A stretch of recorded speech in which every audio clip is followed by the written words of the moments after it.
As archaeologists in Jerusalem dig up the ground, they uncover a stunning remnant of the past. A house from the 6th century BC. And there's much to see and analyze with this incredible find, from its burnt wooden beams and split pillars to its shattered tile floors.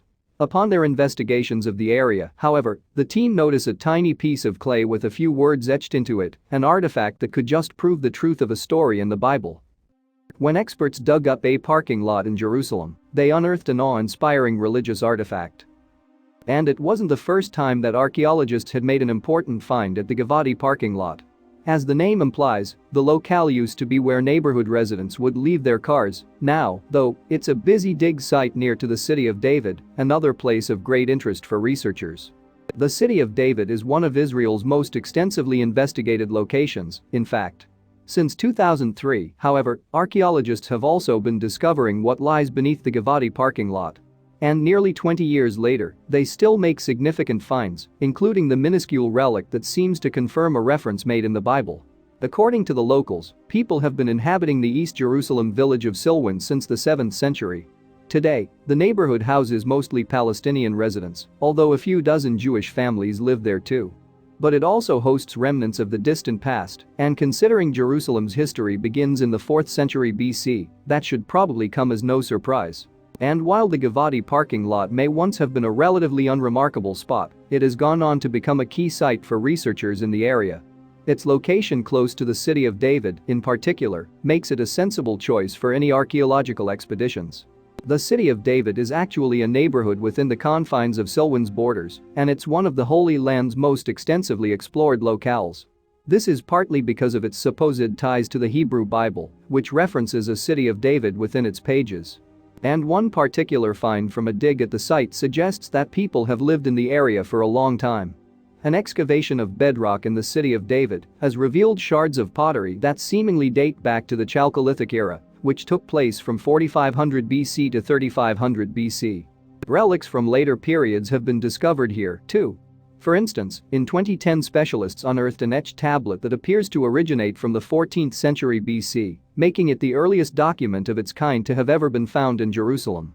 And visitors to the area can peruse all of the dig sites when they visit the archaeological park there. That said, the Givati parking lot has also yielded some important ancient finds. For starters, excavators at the location once uncovered a huge trove of gold coins that seemed to date back to the Byzantine era. The Byzantine, or Eastern Roman, Empire thrived from 330 AD to 1453 AD. Digs at the Givati parking lot have also revealed the remnants of an ancient structure that archaeologists believe was created in the Second Temple period. The era stretched from 516 BC to 70 AD, meaning it encompassed a time when the Christian religion first came into being. This may not be just any Second Temple structure, however, as it's been suggested that the building once housed one of the era's queens. Not much is known about Helena of Adiabene, but historians believe that she presided over Edessa, now Urfa in present-day Turkey, and Adiabene, which today can be found in Iraqi Kurdistan. Titus Flavius Josephus also kept a record on Helena, as he lived in Jerusalem during her reign, and after her death in around 50 AD to 56 AD, much of what we think of as the royals' history has therefore been taken from his work.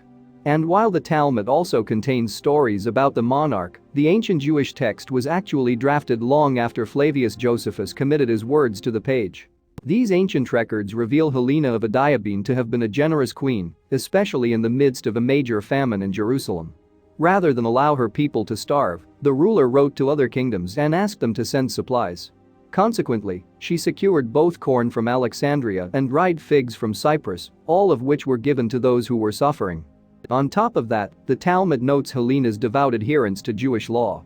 At one time, the queen made a vow which she followed through to become a Nazirite if her son returned safely from war. By making such a promise, Helena committed herself to both refrain from drinking alcohol and to keep her hair growing, which she did for years. So, as Helena was an important figure in both Judaism and Jerusalem itself, discovering what could once have been her palace was naturally a big deal. And wider interest in digs in the area only increased after the centuries-old remnants of the building were unearthed. Yet the Givati parking lot has given up much more. At the location, archaeologists have uncovered residences that appear to date back to the 8th or 9th century AD, an era known as the Abbasid. The bedrocks of Byzantine and Roman-era structures have also been excavated. Among these discoveries are the remains of a half-acre Roman building that served as a residence to locals at the time. And it appears that someone who once lived in the dwelling, which likely stood between the 2nd and 3rd centuries AD, left an earring behind. The golden piece of jewelry was lavish, too, with precious gems and pearls set within. The home also yielded the sculpted likeness of a Roman boxer, which experts have said was utilized as a weight. And, interestingly, the trove of Byzantine coins was found close to this locale. The majority of the relics discovered in the Givati parking lot are from either the Roman or Byzantine periods, in fact. Ultimately, though, developers hope to transform the Givati parking lot into something else entirely. A 4-story building with a coffee shop and museum has been proposed for the site, with this envisioned to be a place where City of David visitors could stop, reflect and rest before continuing on to the ancient ruins. Still, at present, archaeological excavations continue at the location. And this is good news for historians, as more intriguing finds have been made there. In March 2019, a team composed of experts from the Israel Antiquities Authority and Tel Aviv University shared a small but mighty discovery that had been taken from the vicinity of a Babylonian-era structure. The building in itself was a noteworthy find, as it had stood at around the same time that the Babylonians had raided Jerusalem and destroyed the city's first temple in 586 BC. And what remained of the dwelling showed that the invaders had not spared it, as the experts could see, the structure had been razed to the ground. Yes, the building, which had once been situated in the capital city of Judah, had been set ablaze, charring the vibrantly colored flooring. And researchers have been able to determine that tiles here fell when the wooden beams that upheld the 2nd story burned away. In 2019, Yifta Shalev, an archaeologist with the Israel Antiquities Authority, told Israeli newspaper Haaretz, the entire place was consumed by a terrible fire. This destruction explains why the Babylonian-era build also contained pieces of pottery and cracked pillars within. Still, the archaeologist's most important find would be much smaller than even those remnants. Among the ancient, burned rubble, workers happened to notice a tiny seal that bore the name of Nathan Melech, who served the king of Judah in his court. And this inscription made the item highly significant. You see, Nathan Melech's name appears in the Bible, meaning the seal provides a piece of physical evidence to back up his appearance in the Holy Book. And as a result, it could be said that the artifact goes some way to proving the veracity of the events mentioned in the sacred text. More specifically, the Israel Antiquities Authority announced that the small impression read belonging to Nathan Melech, servant of the king. This title was one bestowed upon authority figures who had close links to the king of Judah. Other seals and stamps discovered at the site had servant of the king etched upon them, too. And, apparently, Nathan Melech had ties to King Josiah, a 7th century BC leader of Judah. During his reign, Josiah supposedly made it his mission to cease polytheistic practices in the kingdom. Instead, it's said that he wanted his people to worship in the first temple. The Bible also makes mention of both Josiah and Nathan Melech. In 2 Kings 23:11, it's written that Josiah took away the horses that the kings of Judah had given to the sun at the entering in of the house of the Lord by the chamber of Nathan Melech the chamberlain, which was in the suburbs, and burned the chariots of the sun with fire. And while one could argue that the Nathan Melech mentioned in the Bible was a different person to the one whose name appears on the Babylonian-era seal, the Hebrew University of Jerusalem's Anat Mendel-Jaberovich disagrees. Speaking to Haaretz, she claimed, it is impossible to ignore some of the details that link the figures together. For one thing, the seal appears to have been around at the same time as the Nathan Melech described in the Bible. The clay imprint was supposedly created anywhere from the middle of the 7th century to the early 6th century BC, while King Josiah reigned as Judah's 16th leader until his death in 609 BC. Secondly, Nathan Melech's seal was found within a large building, suggesting that he was likely a prominent figure in Judah at the time. And then there's the fact that the item doesn't feature Nathan Melech's family name. This likely meant that everyone knew who he was, and so it was needless to include any other identifying information. Nathan Melech isn't the only biblical figure to have his name emblazoned on an ancient seal, either. Archaeologists have also found impressions belonging to King Hezekiah, who reigned during the 8th century BC, and the prophet Isaiah, from whom a book in the Bible takes its name. And even within the same structure in which workers found Nathan Melech's seal, there was another stamp that could have come from a biblical figure. The inscription on this item said Lelker ben Mattanyahu, which means belonging to Iker, son of Mattanyahu, and the name Mattanyahu similarly features in the holy text. Yet archaeologists at the site have barely scratched the surface of what the First Temple-era building has to offer them. At the time that they discovered Nathan Melich's seal, they had only examined 3 of the building's rooms, each one contained within dense walls. And as previously mentioned, the structure had once boasted stunning tiled floors that had crumbled along with the rest of the building as it burned down. If these slabs had survived and been polished, though, their rich red and purple hues would have glistened. Owing to these splendid features, archaeologist Yifta Shalev told that there had been a huge investment in this building. But while the structure's former use is still unknown, its luxurious features combined, of course, with the seals from higher-ranking officials, meant that Shalev was willing to hazard a guess. He believes that a priest may once have lived in the building. It could also have once served as a public or administrative hub. What the experts did know for sure was that the building had, indeed, been set on fire. They also knew when the blaze had happened. The next step, then, was to uncover when the structure had been built in the first place. As such, the archaeologists hoped to continue digging so that they could find and date the original set of floors. And even without every question answered, the building presented an incredible research opportunity to the Jerusalem-based team. While talking to Haaretz, Tel Aviv University archaeologist Oded Lipschitz described the find as unparalleled, not least because it provided a glimpse of how wealthier people had lived during the First Temple era. Lipschitz even speculated that someone who had resided in the lavish house may have helped put together the Bible's book of Deuteronomy. After all, pages of the text are said to have appeared in the First Temple during King Josiah's time on the throne of Judah. All of these possibilities made future digs at the site an even more exciting prospect. And Lipschitz paid tribute to the structure itself, saying, "It is a living testament of the Jerusalemite elite that shaped the history and character of Judaism as we know it today. These are the floors that Josiah's scribes walked on." Meanwhile, thousands of miles away, 2 researchers appear to have unearthed something just as incredible. There's another potential link to the Bible, too, if what the pair have uncovered is true. It's all to do with Australia's rocks and how they could confirm what Christians have believed for generations. Australia may be full of many wonders, but the Pilbara region definitely stands out among them all. This area in the west of the country is not only packed with unusual and one-off wildlife and greenery, but it's also home to a whole host of astonishing geological features. The eye-catching rock formations in the Pilbara have even given scientists crucial insights into the beginning of the world.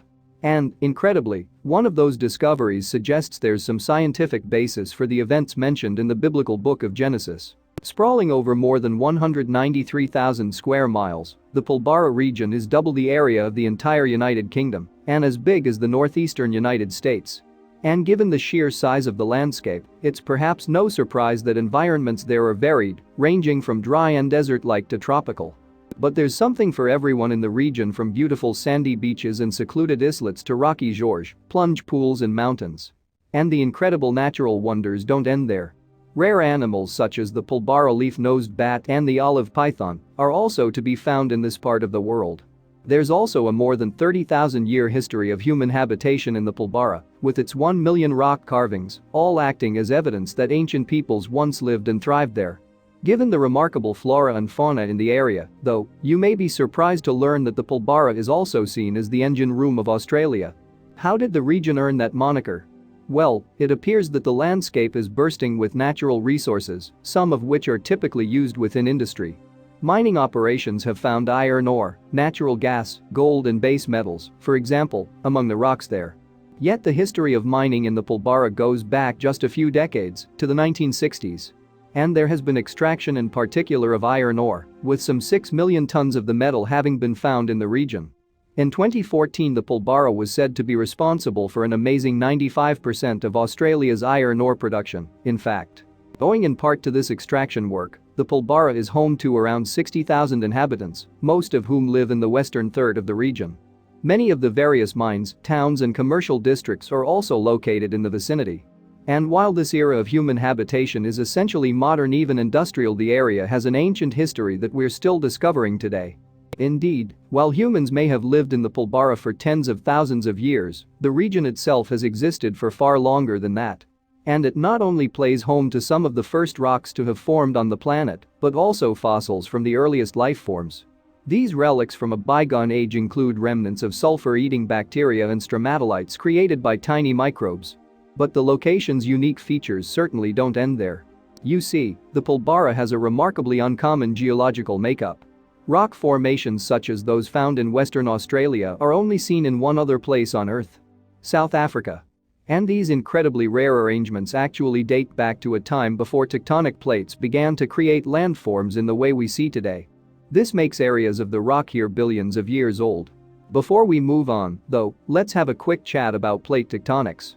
Essentially, movement of the enormous plates that glide across the Earth's surface can create new landforms, either as the result of causing volcanic lava flow or by pushing rock upward when the plates crash into each other. Yet the Pilbara predates even this incredibly old process. The formation of the Pilbara goes all the way back to the early days of Earth, in fact. At the time, the planet was incredibly hot, with temperatures high enough to melt rock.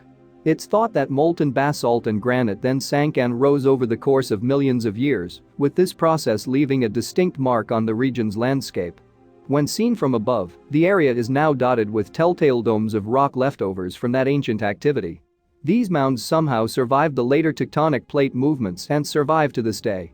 And as a result, a number of rocks in the Pilbara region have been dated to over 3 billion years old. Understandably, these age-old rock formations have proved popular among geologists and scientists.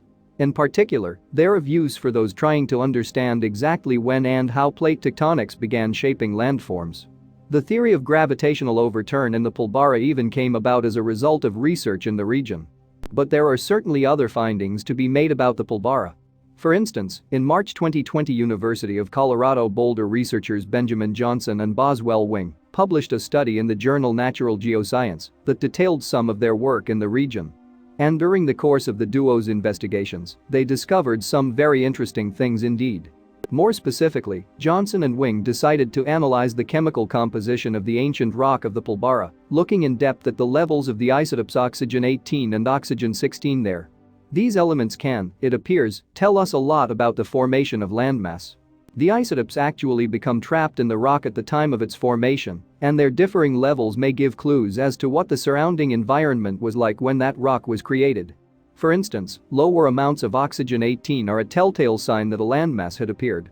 Explaining this further, Wing was quoted in a March 2020 Daily Express article as saying, "When you form a soil, you form clays, and clays hoover up heavy oxygen. Soil and clay, of course, form on the ground, and therefore low levels of the heavier oxygen-18 can indicate the presence of land." Wing went on, "What you can tell from that is how much soil formation was going on." So, given how old the Pilbara rocks are, the pair decided to test samples from the area for the two oxygen isotopes. And the results of this investigation may well surprise you. In total, Wing and Johnson analyzed over 100 rock samples from the Panorama region of the Pilbara. But while tests for levels of oxygen-18 and oxygen-16 should have revealed steady, consistent levels of these isotopes throughout the ages, these processes ultimately indicated something entirely different. And what the researchers discovered had implications not just for our understanding of the early Earth, but also of more heavenly considerations.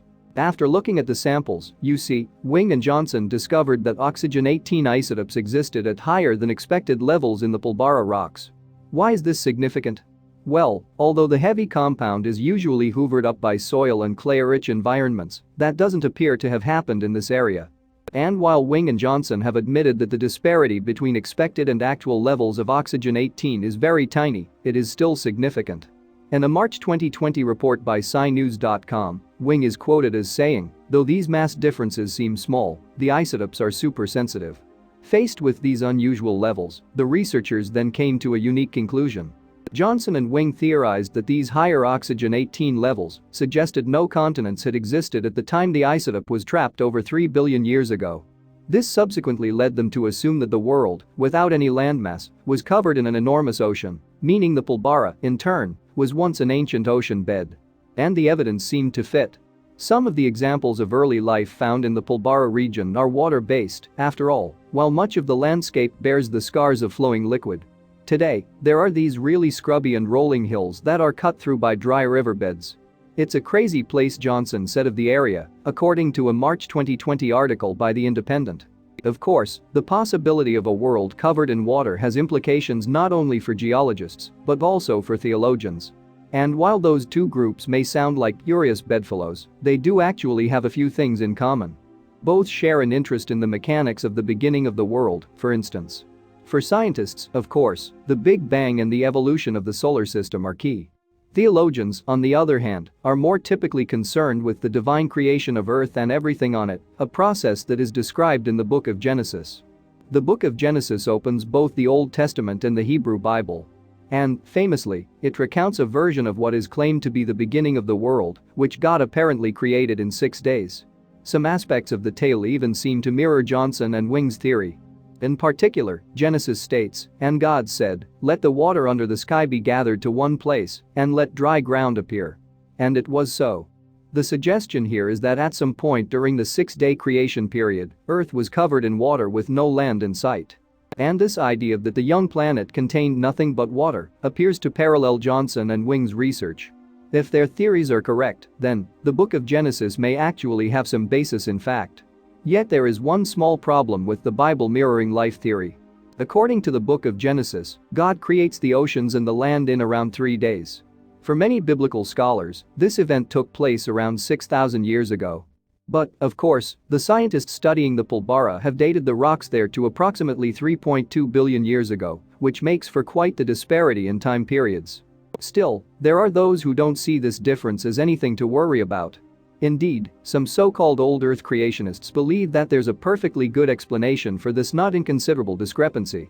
It's all to do with the translation of the Hebrew word yom, meaning, among other things, day. Many readings of Genesis verses take that as a literal 24-hour time period. By contrast, a number of old Earth creationists translate the word to mean a time period with a definite duration, not necessarily a 24-hour cycle. This interpretation of yom does have precedent in Hebrew, but in this instance, members of the group have taken its definition a little further. And by a little, we mean so much further.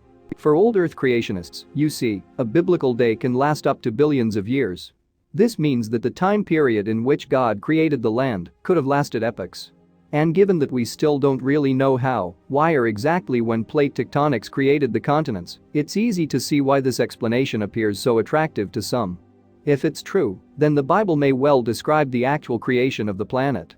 However, many geologists are excited by the findings for many different reasons. According to the Daily Express, Wing has said, these findings are at the limit of the geological record. That's why old rocks and the ancient Earth are so fun. And there's potential for the Pilbara rocks to teach us even more. Wing was quoted by SciNews.com as saying, "Our findings could help scientists to better understand how and where single-cell organisms first emerged on Earth. The history of life on Earth tracks available niches. If you've got a water world, a world covered by ocean, then dry niches are just not going to be available. So, to understand the journey of life on Earth, we need to discover when the planet finally spawned a landmass." According to Wing, though, his and Johnson's theory doesn't entirely rule out land altogether. There's nothing in what we've done that says you can't have teeny microcontinents sticking out of the oceans, he explained. Wing went on, "We just don't think that there were global-scale formation of continental soils like we have today." And now he and Johnson intend to study young rocks all over the world in an attempt to pinpoint the birth of tectonic plates. Indeed, Johnson was quoted by The Independent as saying, "Trying to fill that gap is very important." Meanwhile, the Pilbara region itself is about to become part of Western Australia's future in a big way. While the mining industry there still grows, the government is plowing over $1 billion of investment into the area. And the plans in place are ambitious. The authorities intend not only to boost infrastructure, but also the populations of 2 of the towns in the Pilbara to 50,000 people each. That's a long way from the 60,000 or so current residents of the Pilbara's 3 regions. Yet the ambitions for the historic area don't end there, and they don't all include mining, either. In essence, one of the aims of the project has been to transform Pilbara mining communities into modern cities and towns. To do that effectively, then, the government intends to concentrate on community projects, land development and economic diversification of the area. And the development of agriculture in the Pilbara seems to mark a move away from mining. In particular, a multi-million-dollar government investment saw abandoned mines being repurposed into new farmland. Land purchased around old operations has been used for growing animal fodder, making use of the excess water used in ore extraction. To date, 3 schemes of this type have been funded in the area. But those moving to the Pilbara over the next few years may well have no idea that they're so close to some of the world's oldest features. And while Johnson and Wing continue to search for answers, the region will always offer a window into a time before life as we know it took hold of the planet, either by way of divine intervention or nature itself. Thanks for watching, and don't forget to like and subscribe.